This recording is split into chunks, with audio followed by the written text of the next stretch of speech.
Hello, I'm Ahmad Ikram. I want to retell the story from Jane Austen novels, and I would like to retell the sense and sensibility. Chapter 1. The family of Dashwood had long been settled in Sussex. Their estate was large, and their residence was at Norland Park, in the center of their property, where, for many generations, they had lived in so respectable a manner as to engage the general good opinion of their surrounding acquaintance. The late owner of this estate was a single man, who lived to a very advanced age, and who for many years of his life had a constant companion and housekeeper in his sister. But her death, which happened 10 years before his own, produced a great alteration in his home. For to supply her loss, he invited and received into his house the family of his nephew, Mr. Henry Dashwood, the legal inheritor of the Norland estate, and the person to whom he intended to bequeath it, in the society of his nephew and niece, and their children. The gentleman's days were comfortably spent. His attachment to them all increased. The constant attention of Mr. and Mrs. Henry Dashwood to his wishes, which proceeded not merely from interest, but from goodness of heart, gave him every degree of solid comfort which his age could receive. The cheerfulness of the children added to a relish to his existence. By a former marriage, Mr. Henry Dashwood had one son; by his present lady, 3 daughters. The son, a steady respectable young man, was amply provided for by the fortune of his mother, which had been large, and half of which devolved on him on his coming of age. By his own marriage, likewise, which happened soon afterwards, he added to his wealth. To him, therefore, the succession to the Norland estate was not so really important as to his sisters, for their fortune, independent of what might arise to them from their fathers inheriting that property, could be but small. Their mother had nothing, and their father only 7,000 pounds in his disposal. For the remaining moiety of his first wife's fortune was also secured to her child, and he had only life interest in it. The old gentleman died. His will was read, and like almost every other will, gave as much disappointment as pleasure. He was neither so unjust nor so ungrateful as to leave his estate from his nephew, but he left it to him on such terms as destroyed half the value of the bequest. Mr. Dashwood and had wished for it more for the sake of his wife and daughter than for himself or his son. But to his son and his son's son, a child of 4 years old, it was secured in such way as to leave to himself no power of providing for those who were most dear to him, and who most needed a provision by any charge on the estate, or by any sale of its valuable woods.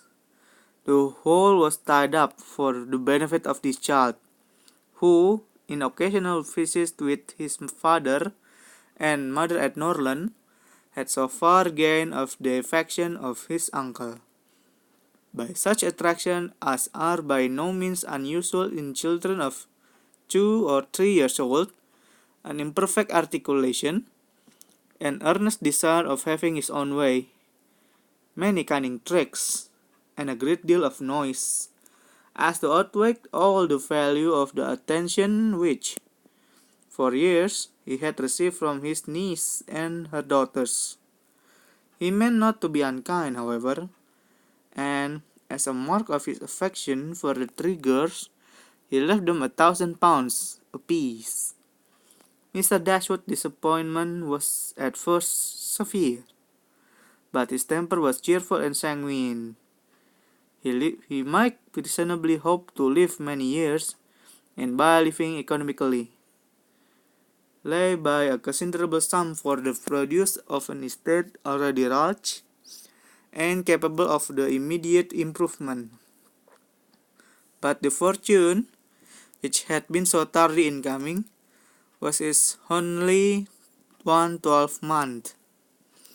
He survived his uncle no longer, and £10,000, including the late legacies, was all that remained for his widow and daughters.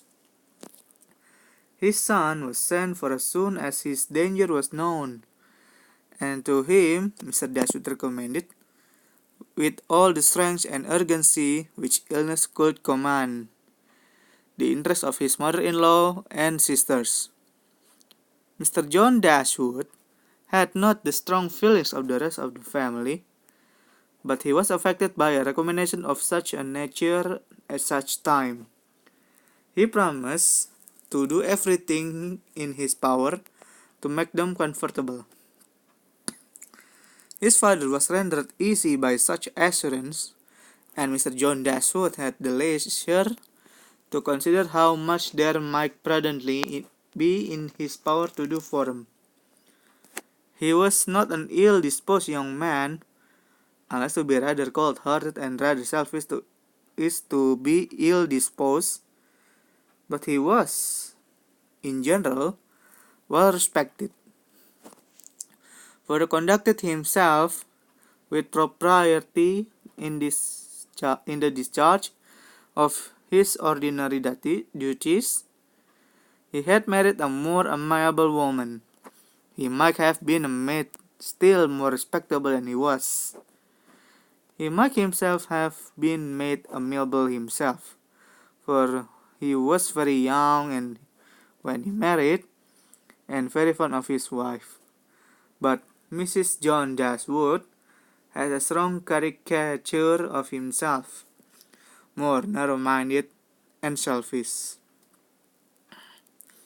When he gave his promise to his father, he meditated within himself to increase the fortunes of his sister by the present of £1,000 apiece. He then really thought himself equal to it. The prospect of 4,000 a year, in addition to his present income, beside the remaining half of his own mother's fortune, warmed his heart, and made him feel capable of generosity. Yes, we would give them £3,000. It would be liberal and handsome.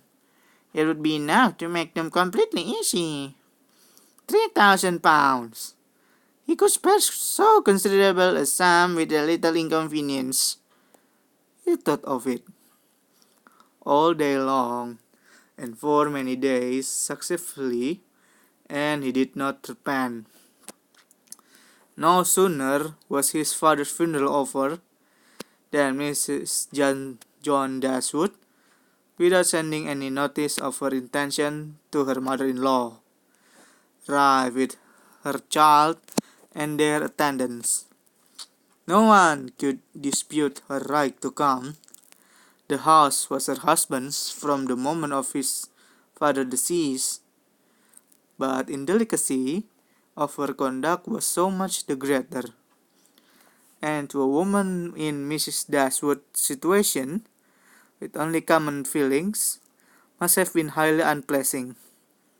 But in her mind there was a sense of honor so keen, a generosity so romantic, that any offence of the kind, by whomsoever given or received, was to her a source of immovable disgust. Mrs. John Dashwood had never been a favourite with any of her husband's family, but she had no opportunity, till the present, of showing them with a whole little attention to the comfort of the people she could act when occasion required.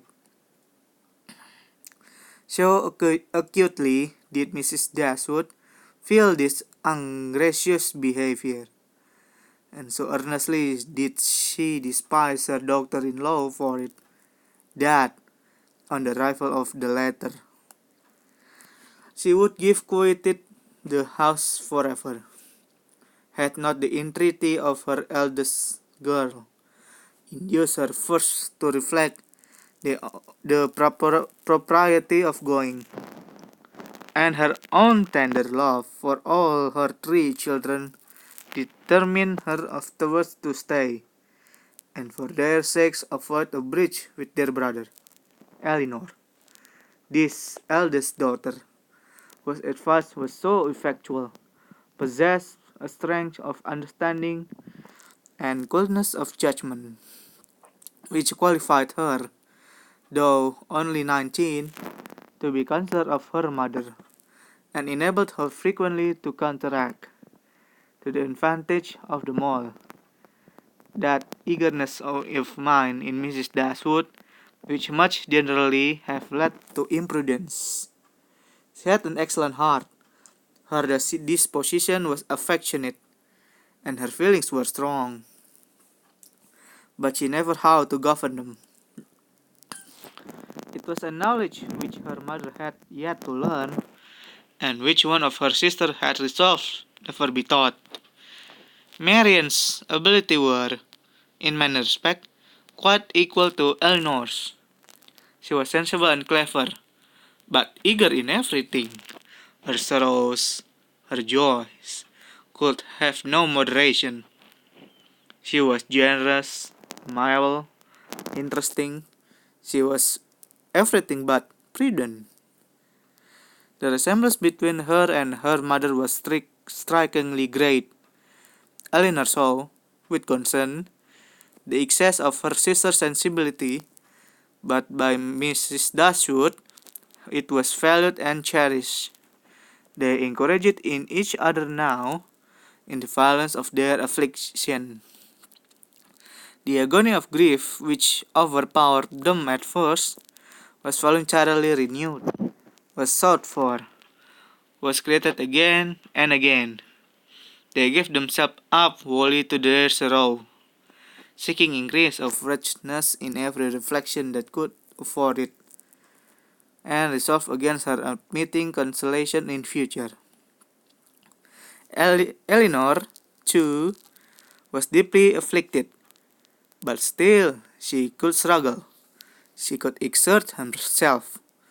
She could consult with her brother, could receive her sister-in-law on her arrival, and treat her with proper attention, and could strive the ruse or her mother to similar exertion, and encourage her to similar forbearance.